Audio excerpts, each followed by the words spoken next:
Hello அஸ்ஸலாமு அலைக்கும். இது என்னம்மா புளியை வந்து என்ன புளிக்கிறவை புளியை என்ன செய்யணும், நல்லா குக்கரில் ஒரு 2 அடி 3 அடி அடிச்சுக்கிறணும். அடிச்சுக்கிட்டு 1-2 உப்பு கல்லும் போட்டு வேக வச்சு இப்படி நல்லா சாறு வடிகட்டிடணும். வடிகட்டி இந்த தண்ணியை இந்த அளவுக்கு சாறு வரும். இதை கொஞ்சம் வற்ற வச்சு இந்த மாதிரி டப்பாவில் ஊற்றி வச்சிடணும். ஊற்றி ஐஸ் பெட்டில் வச்சிடணும். நம்மளுக்கு தேவைக்கு மீனுக்கு இனுக்கு கோரை கடலை இல்லை ஒன்றும் வைக்காது, கெட்டும் போகாது, அது பாட்டில் வைக்கும். இது இன்னும் கொஞ்சம் அடுப்பில் வற்ற வைக்கணும். இது பாருங்கள் எப்படி இருக்குன்னு பார்த்து நீங்கள் கிழவை இப்படி கோரை கிழவை நெய்கிற இப்படி கையை விட்டு நல்லா பிசைஞ்சிடணும். ஒரு சொட்டு தண்ணி ஊற்றி நிறைய வேணாம். கையை விட்டு பிசைஞ்சால் நல்ல சாறு வரும்.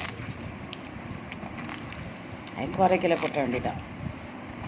இந்த இதை புளியை நம்ம கொஞ்சம் வற்ற வச்சா குழு உருண்டு அவிடும். உள்ள வச்சு நம்ம யூஸ் பண்ணலாம். வசதியாக இருக்குது. டக்குன்னு இப்போ நம்ம மசாலாவை பவுடர் பண்ணி வச்சுக்கிறோம். எண்ணெய் நெய் இருக்குது, எல்லாம் ஆட்டியே எடுக்கிறோம். இஞ்சியில் போட மொத்தமாக அரைச்சி வச்சுக்கிறோம். அதே மாதிரி இதையும் பிசைஞ்சு வச்சுட்டா தேங்காவை அரைச்சி வச்சுக்கிறோம். தேங்காய் பால் எடுத்து வச்சுக்கிறோம் ஃப்ரிட்ஜில். டக்குன்னு ஊற்றி ஆக்கிடலாம்.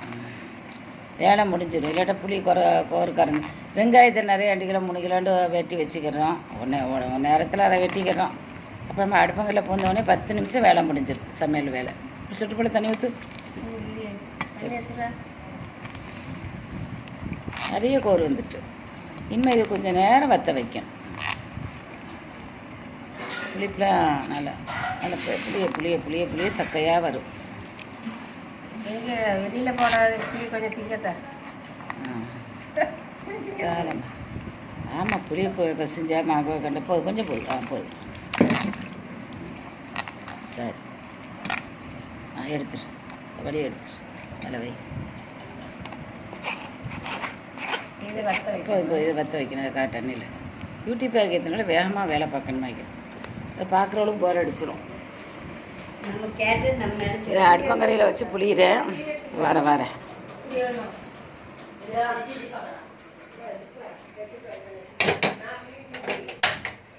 போய் அடுப்பில் வச்சு நல்லா கொஞ்சம் வற்ற வச்சு பாட்டிலில் ஊற்றி வச்சிடணும். இது ரொம்ப உதவியாக வைக்க அவசர வேலைக்கு புளி வந்து டப்பாவில் வைக்கிறேன். இது நல்லா வற்ற வச்சு ஏன்னா உப்பு இதெல்லாம் போட்டதுனால எல்லாத்துக்குமே ஊற்ற வசதி. புளியானத்துக்கு மீனுக்கு வேகமாக வேலை முடிஞ்சிடும். பார்த்து லைக் பண்ணுங்கள், ஷேர் பண்ணுங்கள், சப்ஸ்கிரைப் பண்ணுங்கள். இன்னும் கொஞ்சம் வற்ற வைக்கணும் கூடவே.